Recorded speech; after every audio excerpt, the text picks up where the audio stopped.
Assalamualaikum warahmatullahi wabarakatuh. Perkenalkan, nama saya Nur Aisyah Fitri Purnomo, NIM 23040101116. Di sini saya akan mempresentasikan UTS Sistem Akuntansi dan Teknologi Informasi dengan topik formulir, jurnal, buku besar, dan buku besar pembantu dengan dosen pengampu Ibu Ronia Tambunan MAK. Apa aja yang akan dibahas? Yang pertama ada formulir, definisi, manfaat, dan golongan. Yang kedua ada jurnal, definisi, jenis, dan flowchart. Yang ketiga ada buku besar, definisi rekening buku besar dan kode rekening. Yang keempat ada buku pembantu, definisi, posting, dan flowchart. Yang kelima adalah contoh kasus dan flowchart. Yang pertama adalah formulir. Formulir merupakan dokumen yang digunakan untuk mencatat atau merekam kejadian transaksi. Formulir sering disebut dengan istilah dokumen karena dengan formulir, peristiwa yang terjadi dalam organisasi direkam atau didokumentasikan di atas secari kertas. Manfaatnya, yang pertama menetapkan tanggung jawab timbulnya transaksi bisnis, yang kedua merekam data transaksi bisnis perusahaan, yang ketiga mengurangi kemungkinan kesalahan dengan cara menyatakan semua kejadian dalam bentuk tulisan, yang keempat menyampaikan informasi pokok dari satu orang ke orang lain dalam organisasi yang sama atau ke organisasi lain. Lalu ada formulir elektronik. Dengan meluasnya pemakaian komputer dalam menjalankan bisnis, maka pemakaian formulir elektronik menjadi umum digunakan. Formulir elektronik merupakan ruang yang ditayangkan dalam layar komputer yang digunakan untuk menangkap data yang akan diolah dalam pengolahan data elektronik. Manfaatnya yang pertama, tidak pernah kehabisan formulir kertas, tidak pernah ketinggalan zaman, ketidakefisienan formulir dapat dihindari, tidak dimungkinkan penggunaan formulir yang salah, kecepatan pengisian formulir, penangkapan data dilakukan sekali, dan tidak ada data yang mengambang. Golongan formulir menurut sumbernya. Yang pertama, formulir yang dibuat dan disimpan dalam perusahaan. Contohnya, surat permintaan pembelian, memo kredit dan debit, kartu jam kerja. Yang kedua, formulir yang dibuat dan dikirimkan kepada pihak luar perusahaan. Contohnya, faktur penjualan tunai, faktur penjualan kredit, surat order pembelian, surat permintaan penawaran harga, bukti kas keluar. Yang ketiga, formulir yang diterima dari pihak luar perusahaan. Contohnya, faktur pembelian, surat order dari pembeli, pernyataan piutang yang diterima dari kreditur, rekening koran. Golongan formulir menurut tujuan penggunaannya terbagi dua. Yang pertama, formulir yang dibuat untuk meminta dilakukannya suatu tindakan. Contohnya, surat permintaan pembelian, bukti permintaan dan pengeluaran barang gudang, surat permintaan penawaran harga, memo kredit dan debit. Yang kedua, formulir yang digunakan untuk mencatat tindakan yang telah dilaksanakan. Contohnya, formulir laporan penerimaan barang, faktur penjualan, faktur pembelian, kartu jam kerja, surat muat, pernyataan piutang. Selanjutnya ada dokumen sumber dan dokumen pendukung. Dokumen sumber adalah dokumen yang dipakai sebagai dasar pencatatan ke dalam jurnal atau buku pembantu, sedangkan dokumen pendukung adalah dokumen yang melampiri dokumen sumber sebagai bukti sahihnya transaksi yang direkam dalam dokumen sumber. Berikut adalah perbedaan transaksi untuk dokumen sumber dan dokumen pendukung yang bersangkutan. Di sini ada penjualan tunai, penjualan kredit, retur penjualan, pembelian, retur pembelian, penggajian dan pengupahan, dan pemakaian barang gudang, di mana masing-masing untuk dokumen sumber dan dokumen pendukung yang bersangkutan adalah berbeda. Berikut adalah beberapa contoh-contoh formulir. Yang pertama ada faktur penjualan tunai, digunakan untuk merekam transaksi penjualan tunai yang di dalamnya terdapat data dari pelanggan, data barang yang dibeli pelanggan, dan jumlah uang yang dibayarkan. Yang kedua ada bukti kas keluar, dokumen untuk merekam terjadinya pengeluaran kas yang dilakukan oleh perusahaan, biasanya untuk mencatat pembelian secara tunai ataupun pembelian perlengkapan, pembayaran beban, dan pembayaran lainnya.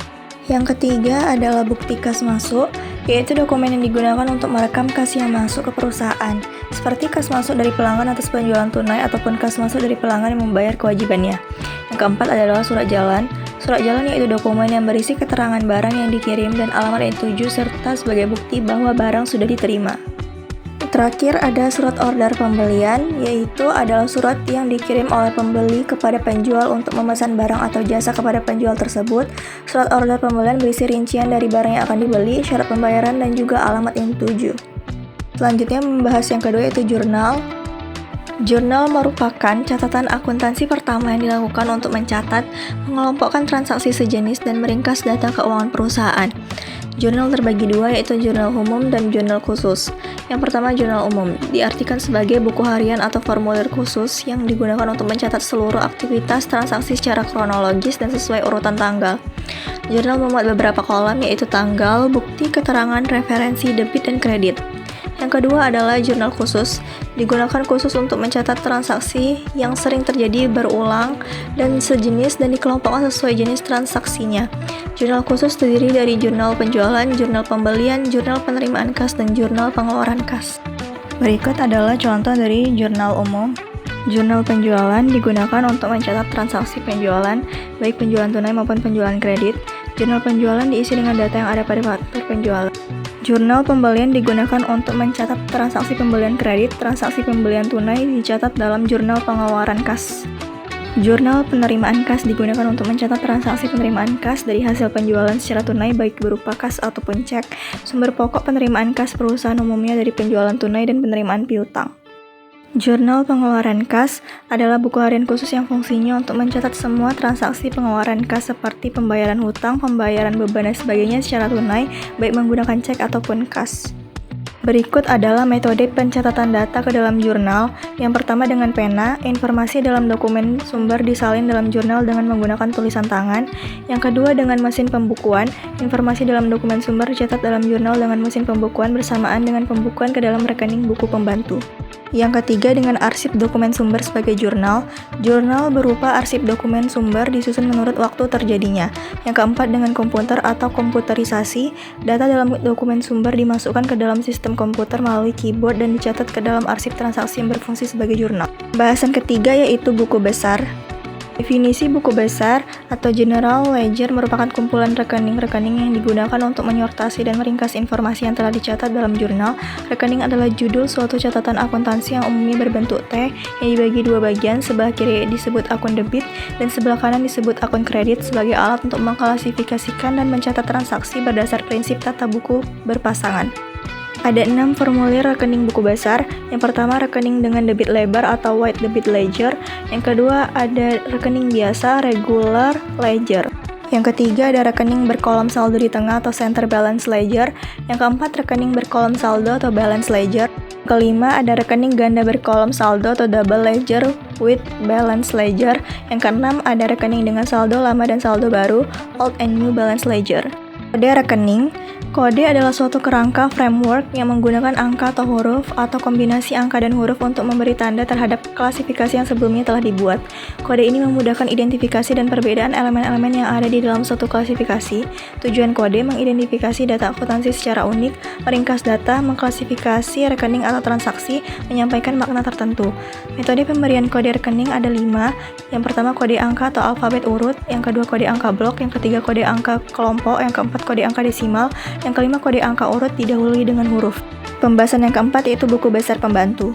Definisi buku besar pembantu atau subsidiary ledger adalah suatu kelompok rekening yang merupakan rincian rekening tertentu dalam buku besar atau general ledger yang dibentuk untuk memudahkan dan mempercepat penyusunan laporan dan neraca percobaan. Umumnya perusahaan manufaktur menyelenggarakan 6 buku besar pembantu sebagai berikut: buku pembantu persediaan, buku pembantu piutang, buku pembantu utang, buku pembantu harga pokok produk, buku pembantu biaya, dan buku pembantu aktiva tetap. Berikut adalah contoh buku besar pembantu. Ada 3, buku besar pembantu utang dagang, piutang dagang, dan kartu aktiva tetap. Metode posting ke dalam buku besar dan buku besar pembantu. Yang pertama, posting jurnal ke dalam rekening buku besar dengan tulisan tangan dan posting dokumen sumber ke dalam rekening buku pembantu dengan cara yang sama. Yang kedua, posting dokumen sumber ke dalam rekening buku pembantu yang menghasilkan jurnal sebagai tembusan posting ke dalam rekening tersebut.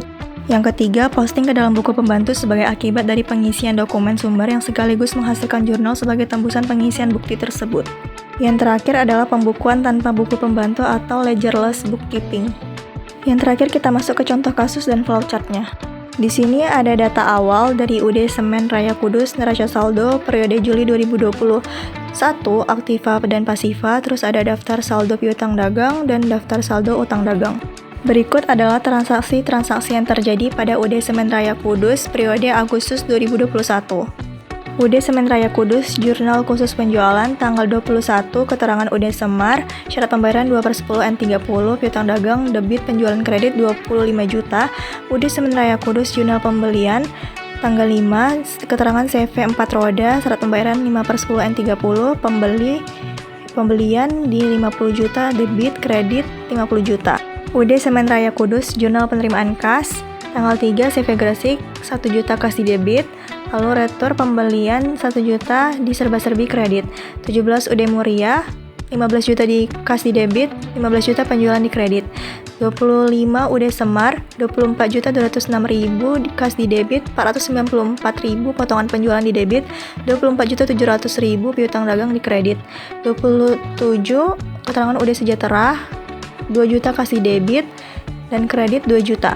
Maka total keduanya 42.700 baik di debit maupun di kredit. Di Semen Raya Kudus, jurnal pengeluaran kas periode Agustus 2021, tanggal 1 CV Gresik 20 juta di debit, tanggal 9 CV 4 roda 49.500 di debit, tanggal 11 CV Adikarya 2 juta di debit, tanggal 13 Wan Hasan Priva 200.000 di debit, tanggal 19 UD Muria retur penjualan 500.000 di debit, tanggal 29 beban gaji 2 juta.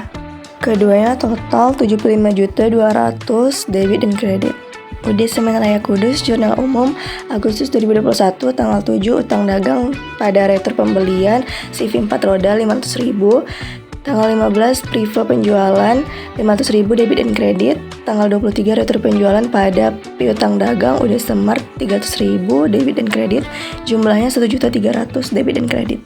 UD Semen Raya Kudus, buku besar utama 31 Agustus 2021, kas saldo di debit 19.481.000, persediaan barang dagang saldo di debit 50 juta, piutang dagang saldo di debit 1 juta, perlengkapan saldo di debit 300.000, peralatan saldo di debit 3 juta, kendaraan saldo di debit 20 juta, akumulasi penyusutan peralatan di saldo di kredit 60.000, akumulasi penyusutan kendaraan saldo di kredit 200.000, utang dagang 8 juta di kredit, modal 85.671.000 di kredit, priva 0, penjualan saldo 0, retur penjualan saldo 0, potongan penjualan 0, pembelian, retur pembelian dan potongan pembelian saldo 0. Beban angkut pembelian, beban gaji, ikhtisar laba rugi saldo 0. Beban perlengkapan saldo 0, beban administrasi bank saldo 0, utang administrasi bank saldo di kredit 100.000, piutang bunga saldo di debit 250.000, pendapatan bunga saldo 0. UD Semen Raya Kudus, buku besar pembantu piutang berdasarkan daftar saldo piutang dagang, toko Muria saldo 1 juta di debit, UD Sejahtera saldo 0, UD Semar saldo 0. UD Semen Raya Kudus, buku besar pembantu utang berdasarkan daftar saldo utang dagang, CV Gresik 5 juta di kredit, CV 4 roda 3 juta di kredit, CV Adikarya 0. Flowchart pembelian kredit, karena di transaksi ada pembelian kredit. Bagian gudang mulai melakukan pengecekan barang, membuat surat permintaan pembelian, surat order pembelian, faktur pembelian, mencatat barang masuk, laporan penerimaan barang. Bagian pembelian, surat permintaan pembelian, membuat surat permintaan dan penawaran harga, surat permintaan dan penawaran harga, surat penawaran harga, membuat surat daftar pembelian, surat daftar pembelian, membuat surat order pembelian, pimpinan, surat order pembelian, ACC, tanda tangan SDP, laporan pembelian kredit, selesai. Supplier, surat permintaan dan penawaran harga, membuat surat penawaran harga, surat order pembelian, membuat faktur pembelian. Bagian keuangan, surat order pembelian, faktur pembelian, laporan penerimaan barang, membuat laporan pembelian kredit, laporan pembelian kredit. Flowchart penjualan kredit, karena di transaksi ada penjualan kredit. Yang pertama, order penjualan, mulai menerima order pelanggan, purchase order, membuat surat konfirmasi penjualan, sales confirm ke pelanggan. Gudang, sales confirm, menyiapkan barang, menyerahkan barang, sales confirm, kartu gudang. Pengiriman, sales confirm, membuat surat pengantaran barang, SPB, menyerahkan barang, SPB. Penagihan, PO, SPB, membuat faktur, terus ke faktur, dikirim ke pelanggan. Akuntansi, faktur, SPB, membuat surat penagihan, lalu ke surat penagihan tagihan. Hubungan sistem akuntansi dan teknologi informasi dalam pencatatan akuntansi, formulir, jurnal, buku besar, dan buku pembantu. Hubungan antara sistem akuntansi dan teknologi dalam pencatatan akuntansi melalui formulir, jurnal, buku besar, dan buku pembantu sangat erat, karena teknologi mendukung dan mempercepat proses akuntansi yang dilakukan dalam sistem akuntansi. Yang pertama, teknologi membantu dalam pengelolaan formulir digital untuk mengurangi kesalahan. Yang kedua, teknologi memudahkan pencatatan jurnal secara otomatis berdasarkan debit dan kredit untuk mempercepat proses. Yang ketiga, teknologi mendukung pembaruan otomatis buku besar dan memungkinkan integrasi data yang cepat dan akurat antara jurnal dan buku besar, serta dapat memonitor saldo. Yang keempat, teknologi memungkinkan pencatatan dan pengelolaan buku pembantu secara lebih efisien. Data yang tercatat dalam buku pembantu dapat langsung terintegrasi dengan buku besar, sehingga pembaruan informasi berjalan otomatis dan lebih cepat. Kesimpulan, formulir jurnal buku besar dan buku pembantu adalah elemen penting dalam pencatatan akuntansi yang memastikan transaksi tercatat dengan baik dan laporan keuangan yang akurat. Hubungannya dengan teknologi semakin penting di mana perangkat lunak akuntansi membantu mempermudah pencatatan, pengorganisasian, dan pelaporan secara otomatis dan akurat. Terima kasih atas perhatiannya. Wassalamualaikum warahmatullahi wabarakatuh.